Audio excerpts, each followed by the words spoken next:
So I've been kind of sad drinking ever since the Cubs got rid of my boys.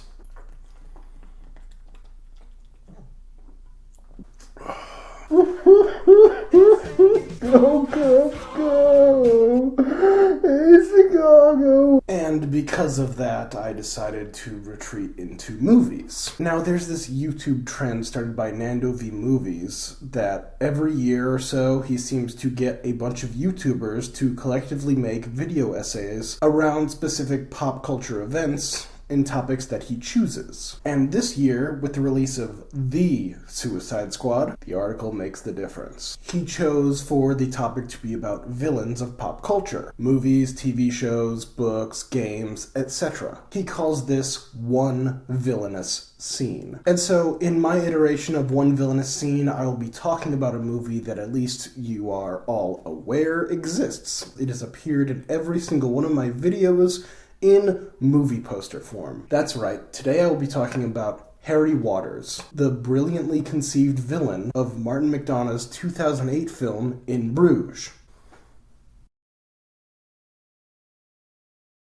In Bruges is the story of two men, two co-workers, Ray, played by Colin Farrell, and Ken, played by Brendan Gleeson. And these two co-workers are spending time on holiday in Bruges during the Christmas time. And by co-workers, I mean hired gunmen, who work for the British gangster Harry, played by Ray Fiennes. One of the pair, Ken, is in love with the charming town, as it is one of the most well-preserved medieval towns in the whole of Europe. And the other, Ray, well, let's just hear what he has to say about it. If I'd grown up on a farm and was Bruges might impress me, but I didn't, so it doesn't.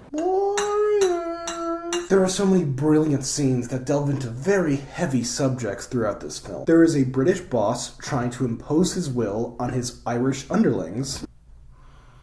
Colonialism much? Discussions of damnation, purgatory, and redemption that are all poignant and wonderfully written. The best use of Luke Kelly's Raglan Road in cinema history, and a party where a dwarf gets all hopped up on cocaine. I wasn't talking about it.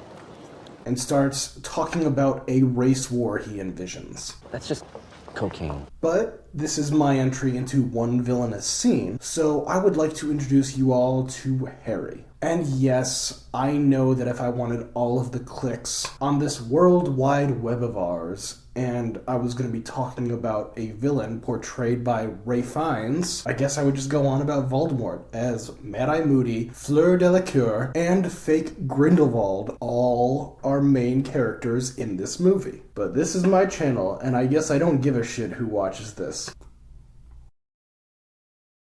So, Harry Waters. For context, as most of you have not seen the masterpiece that is In Bruges, Ray is a first-time hitman who botches a job by, the biggest spoiler warning I will ever give, accidentally killing a child. Harry wants Ken to kill Ray after spending a lovely holiday in Bruges, as Ken is the one who brought him into the organization. Ken doesn't want to do this because he cares for Ray, who is clearly dealing with trauma, guilt, and incredibly dark thoughts. But Ken also has this deep respect and loyalty to Harry. So, as Ken prepares to kill Ray, walking up behind him, pointing a gun at his head, finger on the trigger, Ray pulls his gun and puts it to his own temple. Ken stops Ray from killing himself and puts him on the first train out of Bruges. He then calls Harry, tells him that Ray is out of his reach, and basically does the whole "come at me, bro." And, to paraphrase Anakin Skywalker, this is where the scene begins.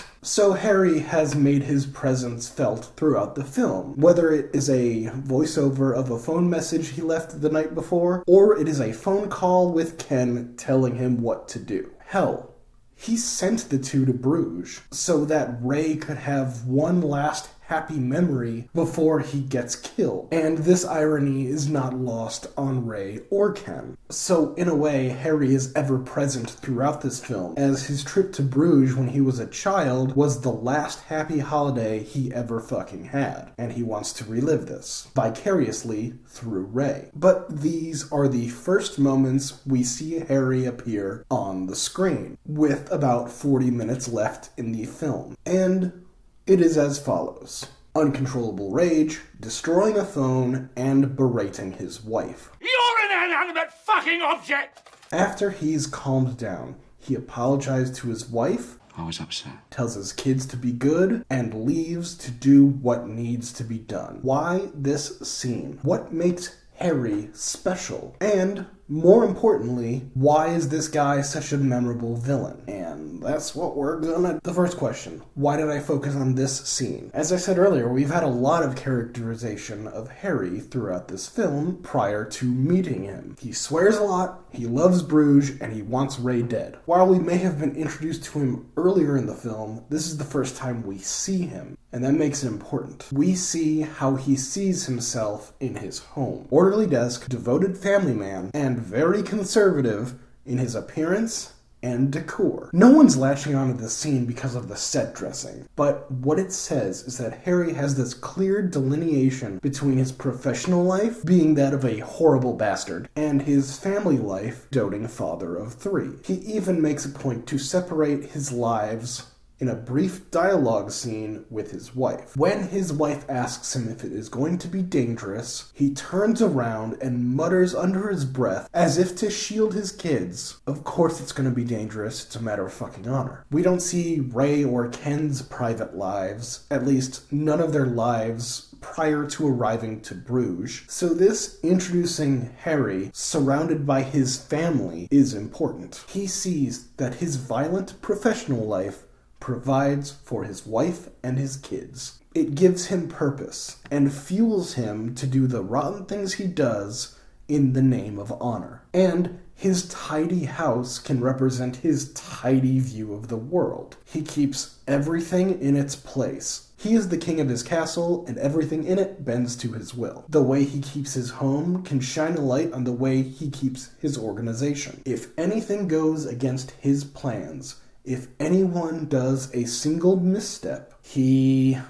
crushes them like a phone that has just given him bad news. So when we finally see him in the charming fairy tale town of Bruges, he is a man on a mission setting to make the world right in his eyes. Now, on to the second question. What makes Harry so special? And by special, I mean somebody who we want to watch. In this scene, we get to see what makes him such a compelling villain. It seems to be how he's always teetering on the precipice of unfettered rage, but he's able to calm himself down, collect himself, think rationally, and do what needs to be done. In the throes of his outburst, he berates his wife. But her reaction, it shows that it's not this abnormal incident. It's something that he does constantly. And she knows that he just needs to let it all out. It's not the healthy way to deal with it, but, it's one way. And following that, he delivers a sweet moment with his kids and his wife as he prepares to leave for Bruges.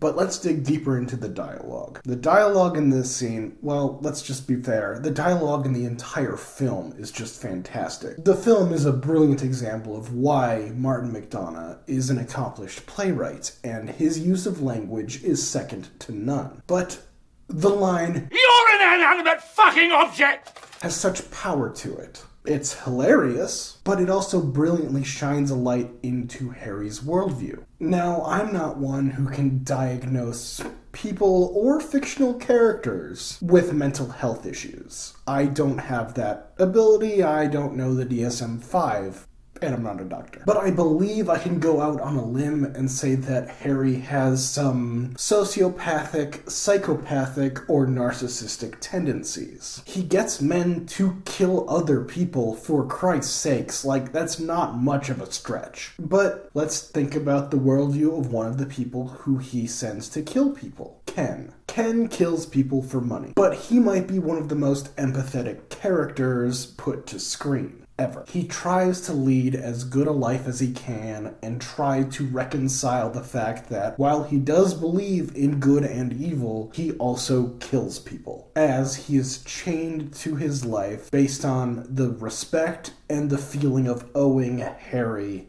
for everything that he has done for him. Harry, on the other hand, only sees people as how they relate to himself. And if they, God forbid, step out of line, like be a priest that doesn't agree with what Harry wants to happen, they are no better than an inanimate object to him, and he will destroy them. They do not have a will of their own, and they do not matter. But why is Harry Waters so memorable? It's this: his dogmatic belief in his own principles. Here's a hot tip to all you aspiring creatives out there. When you are writing villains, and even antagonists for that matter, the best way to make a fully realized and memorable character is to have that character believe that they are the hero in their own story. This is important, and Harry personifies this absolutely. In the scene, the line, "It's a matter of honor," is repeated, with some flowery expletives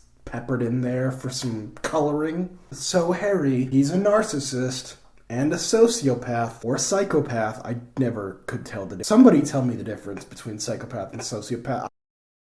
But he also has this moral view of right and wrong. Not the acceptable view of right and wrong, mind you, but his own version of right and wrong. And if you do wrong, there are consequences. And in Harry's worldview, those consequences come from the barrel of a gun. So he's a horrible bastard. But throughout the film, it's his honor that makes him such a compelling villain to watch. Whether it's him insulting Eric for not accepting the consequences of his criminal idiocy, that being trying to rob someone with a gun that's full of blanks, getting the gun taken from you, and getting the gun to shoot you in the eye close enough to blind you. So why don't you stop whinging and cheer the fuck up? Shooting Ken in the leg, even though he was going all Robert fucking Powell. Like who? Like Robert fucking Powell out of Jesus to fucking Nazareth. My fucking leg. Or negotiating with Ray how they can change the location of a shootout so that a pregnant woman will not be chanced as collateral damage. Okay, on a count of 1, 2, 3, go, okay? Okay. What? Who says it? Oh, you say it. All of these are prime examples of how Harry's worldview, his honor, is how he acts throughout the film. And his devotion to his honor blinds him in the end. You've got to stick to your principles. Leading to a logically consistent end to a incredibly satisfying villain. Wow.